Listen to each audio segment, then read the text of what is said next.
Sa gitna ng madilim na panahon ng 1940s, nang ang mundo ay nilukob ng digmaan, may mga taong hindi natinag ang pananampalataya.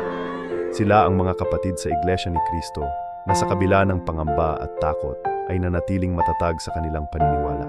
Habang ang mundo ay nagdurugo sa digmaan, ang mga kapatid sa Iglesia ay patuloy na nagsamba. Hindi sila humawak ng armas, ngunit ang kanilang pananampalataya ang naging kalasag at sandata.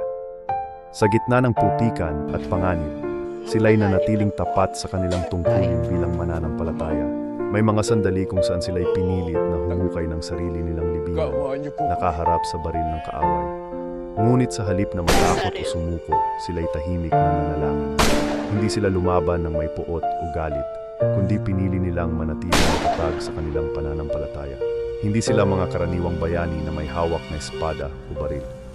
Sila ay mga martir ng pananampalataya, mga taong handang ialay ang kanilang buhay para sa kanilang paniniwala. Sa bawat pagsubok at paghamok, hindi nila tinalikuran ang kanilang pagkakakilanlan bilang kaanib ng Iglesia ni Cristo. Sa mga panahong iyon, ang kanilang katapangan ay hindi nasukat sa lakas ng kanilang kamao o sa husay ng kanilang pagkikipaglaban.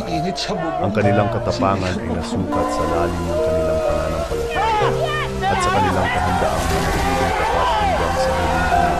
Ngayon, ang kanilang kwento ay patuloy na nagsisilbing inspirasyon sa mga bagong henerasyon ng mananampalataya. Ang kanilang sakripisyo ay nagpapaalala na ang tunay na lakas ay hindi nakasalalay sa armas o kapangyarihan, kundi sa matibay na pananampalataya at walang hanggang katapatan sa Diyos.